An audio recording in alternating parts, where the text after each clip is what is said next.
kanca Madangkara bisa nderek sowan silaturahim wonten ing Desa Wates Jenangan Ponorogo. Iya, dalam rangka bersih desa ya, Pak. Dalam rangka bersih desa ngestokake dawuh Bapak Kepala Desa Pak Munaji. Pak Munaji. Piyayine Grapyak Semana, piyayine alus, lembah Manak, sangat melayani kepada warga masyarakat. Wis pirsa karo Pak Munaji kowe, Mak. Wis malah panjenengane wis nate tindak ana ing Lubuk Karanganyar. Maten kepareng lenggah ana ing sisih kono, sisih tenen kono, golek ana kiai sing gagah gedhe dhuwur ya kuwi Pak Munaji. Gagah gedhe dhuwur tegese sing gagah kuwi cita-citane, sing dhuwur ki manggayuhe untuk memakmurkan dan memuliakan, menyejahterakan warga masyarakat Desa Wates yang tercinta. Tepuk tangan untuk Pak Lurah. Ya. Pak Munaji luar biasa nggih ngrangkani marang kabeh para warga masyarakat apa kersane masyarakat diwujudi watone hanjot marang kebersihan. Iya. Banjur periode yang kedua ini dalam rangka bersih desa Pak Munaji kepareng wayangan wis ping pira. Alhamdulillah lagi pisan iki kok. Ning muga-muga ini bukan untuk yang terakhir namun pijakan awal, gitu. Sapa ngerti banjur panjenengane besok tahun ngarep lak wis purna. Ya, monggo kepala desa iki bisa 3 periode saged. Muga-muga monggo tetep ditresnani karo para warga masyarakat ing Wates kene, satemah dipercaya dening para kawula kabeh anggene nata lan ngayomi sagung para warga ing Wates. Iya, ngono ya. Kaya ngono kuwi ugi matur nuwun karo Bu Lurah Bu Kades. Lan ugi ibu-ibu PKK sedaya kemawon juru ladi mboten katalungan dumateng panitia ing ngandhut pandegane kaliyan Pak Susilo Budi. Pak Susilo Budi. Sing sore mau kepareng-pareng dawuh panjenengan dasare Kyai Budaya guru pisan kula ya ning ngendika ya sastrane runtut sangat luar biasa. Ya, ngono ya, Pak. Ugi dipun sengguyung dening Pak Carik, Pak Yanto. Iki hajate dua dusun wiwit saka krajan karo Galih. Yen krajan dipandhegani karo Pak Mawardi kewa dininggali saka Pak Gundaris. Ya, kaya sing ngaturake ngarep mau iki swadaya per rumah ya kuwi 100.000 ditambahi donatur mrigine utawa donatur utama saka tambang bungkus Adiguna nenggih Bapak Gundaris kalian Pak Heru Agus ditambahi APBDes lan ugi sinengkuyung dening pangestunipun para sesepuh adisepuh para kiai alim ulama ingkang kepareng ngayomi dumateng sagung para warga masyarakat ing Wates. Iya, ngono ya, Pak. Kaya ngono mau sore mau wis ana ruwatan ala kene ya. Sing dipandhegani karo Mbah Miskan. Ya ngono kuwi.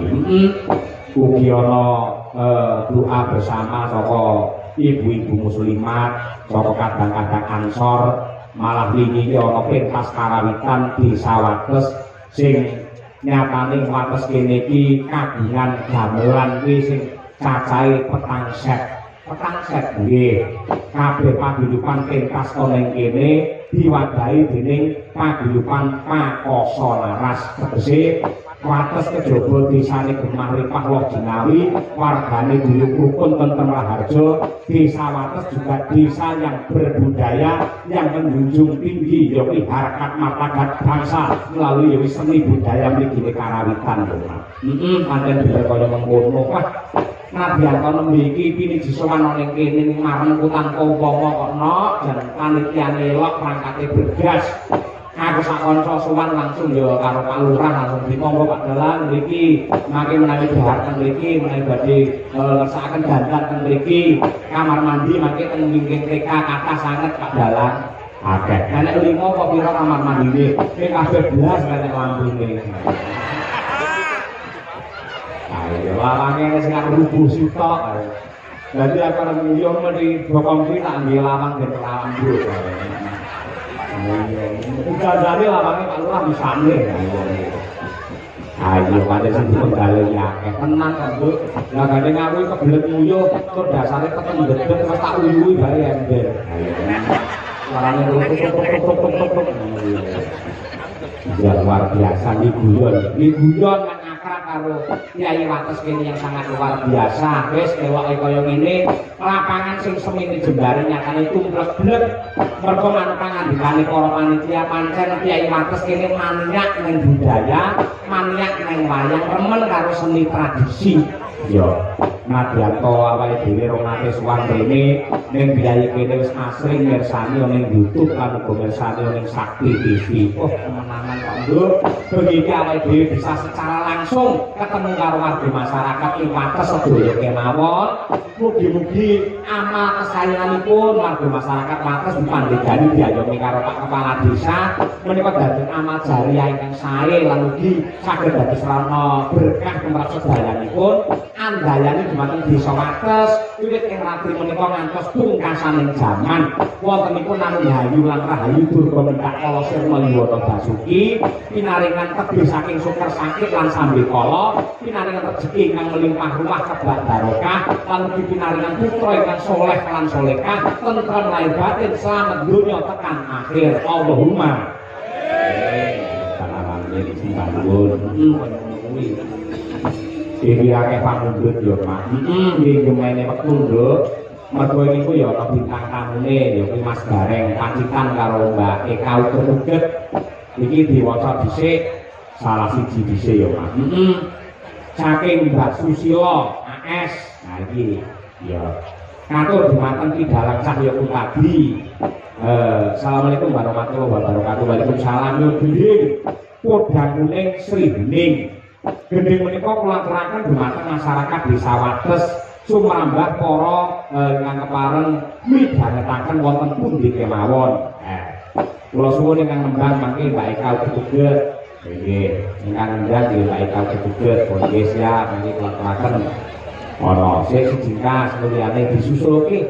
Ya, Assalamualaikum warahmatullahi wabarakatuh. Waalaikumsalam Pak Dalang. Kula Mbah Dali. RT 3 RW 1 Wates Benangan nyuwun gending eling-eling Banyumasan kaliyan sugih tanpa bondo. Sekap semanten Mbah salam kula Mbah Dali. Ya, sendro dhisik iki diaturake eling-eling Banyumasan dhisik. Sing lembang, sing dawa mengko nyuwun karo Ibu Sukesi Rahayu ewadene sing kepareng beksa cara Banyumasan ya kuwi Mbak Tri Hastuti Retnawati. Ape wilayah Joget Banyumas itu ulon apa Bu? Ayo Gila Bekasi mang bawani ruyen kangkur Banyumasan saderenge bawa sampeyan minangka wakile Wananggana lan ugi kadang-kadang pengrawit ngaturke panuwun marang sadurung para panitia lan ugi warga masyarakat Wates yang tercinta. Monggo Bu. Assalamualaikum warahmatullahi wabarakatuh.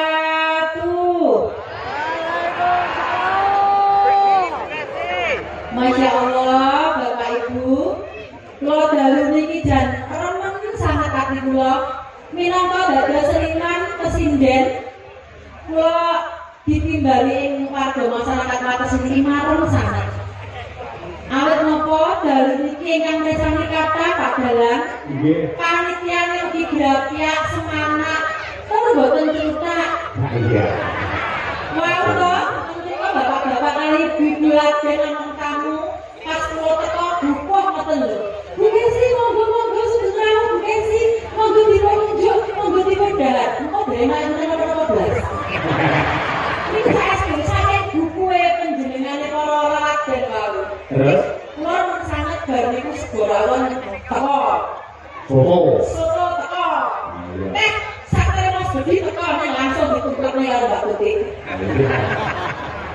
Nanti ngumpulke naskahku. Pramila kula ngaturaken panuwun ingkang tanpa upami kunjuk dumateng Pak Kepala Desa, para perangkat desa, sesepuh mini sepuh, para kiai alim ulama lan ugi sedaya warga masyarakat wonten Wates mriki. Dalu niki bojo kula Mas Cahya Putadi sampun panjenengan percaya nglipur warga ageng wonten wates mriki.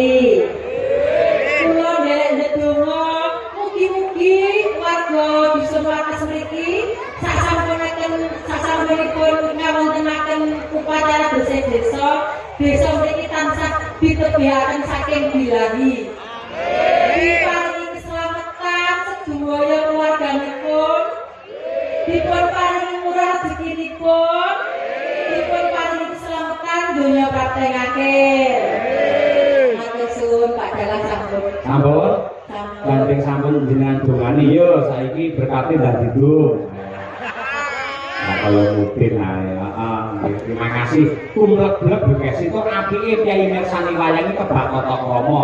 Sing mirsani kepareng pinarak lenggah kuwi kakung putri iki campur, ora didewek-dewekke, ora dikelompok-kelompokne nek campur-aduk. Ning nyatane mboten geger, mboten wonten ngeneret rejegan. Itulah etika orang Jawa dalam mirsani wayang kulit. Mula Kyai bersih desa kok syukuran apa wae, tontonan sing paling khidmat, tontonan sing paling tentrem, adem ayem adalah wayang kulit. Apa nek ing wates nadyan sak lapangan sing kepareng rawuh junjung permanen mboten wonten ingkang geger. Tepuk tangan untuk warga masyarakat wates yang tercinta. Mewah. Ijolono tembang ayo iki. Ora nang masan.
Siap, Mbak Eling, eling, kula eling, gunungane setan.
Nggih penyemangat.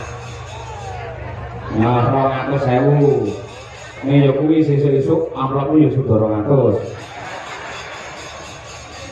Ya, terima kasih kuliah teman ini. Asline iki kiai ngawi ini nyatane all round lho. Ya, iki yo ketok ngendi